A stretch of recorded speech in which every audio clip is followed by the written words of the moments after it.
Assalamualaikum warahmatullahi wabarakatuh. Perkenalkan, kami dari kelompok 1 yang beranggotakan saya Dini Nurwiliyah, saya Jali Lazimnya, Saya Putri Betsy. Dan saya Putri Milena Irwan. Kami mendapatkan tugas dari dosen Al-Islam mengenai paradigma Islam terhadap pandangan ilmu pengetahuan.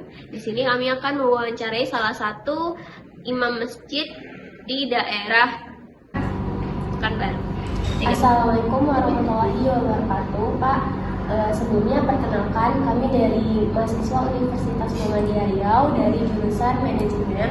Kami mendapatkan tugas dari dosen Al-Islam mengenai paradigma Islam terhadap ilmu pengetahuan. Nah, di sini kami ingin mewawancarai Bapak terkait hal itu. Sebelumnya boleh Pak perkenalkan Baik, perkenalkan nama saya Muiz Asari, profesi sebagai imam di salah satu mushola di Pekanbaru. Baik, Pak Azari, boleh saja kita langsung ke pertanyaannya. Ya, baik.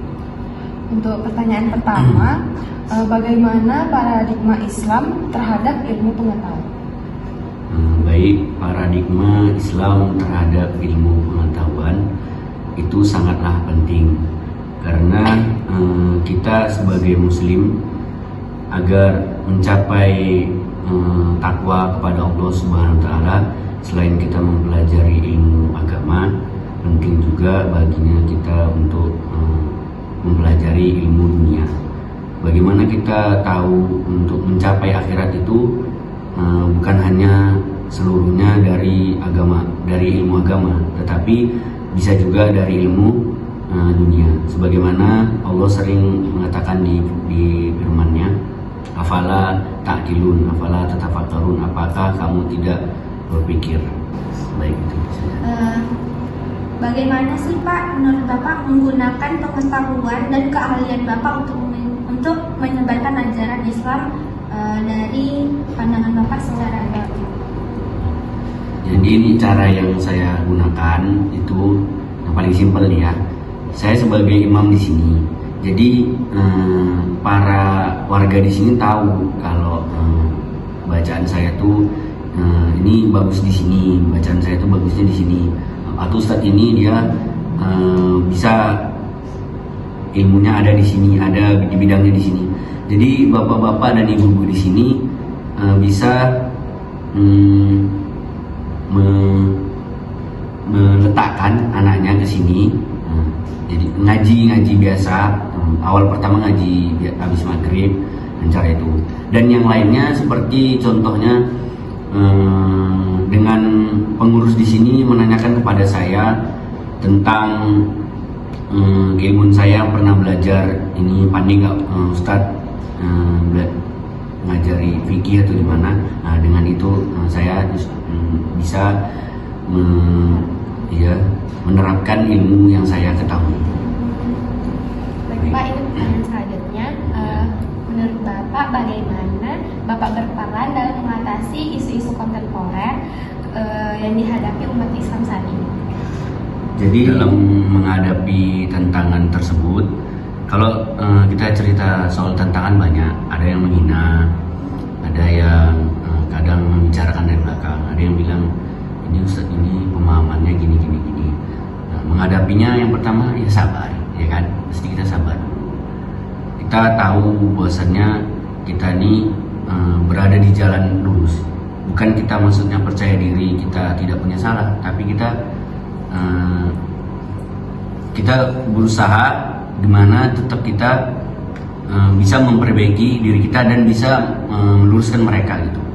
Pertama sabar, kedua kita dengan memberikan kajian-kajian yang singkat-singkat, kayak habis maghrib atau habis subuh, ya waktu yang bisa digunakan atau bisa ditampung sama bapak pengurus atau warga-warga lainnya. Memang ada terkadang bapak-bapak atau warga-warga lah kan, dia tidak menghadiri kajian-kajian yang singkat itu, alasannya itu karena mereka memang menghina tadi, itu tantangannya. Baik, itu saja. Baik, pertanyaan selanjutnya ya Pak. Menurut Bapak, apa saja tugas dan tanggung jawab seorang pendakwah dalam menerapkan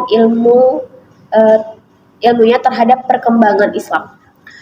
Baik, tugas seorang pendakwah itu contoh yang lebih dekat ya. Kita ini sebagai diri kita sendiri, kita punya adik saudara.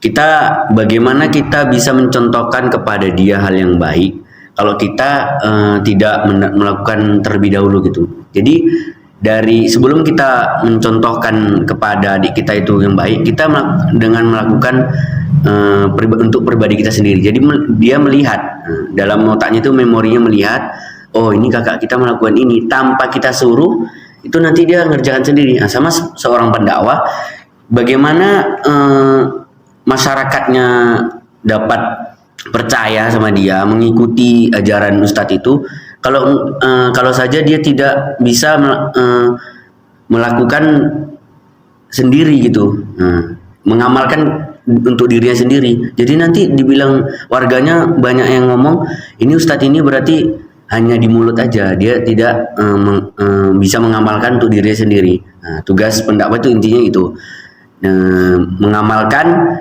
untuk dirinya dulu, baru bisa dia mengamalkan orang lain. Nah gitu, memang dia caranya seperti itu.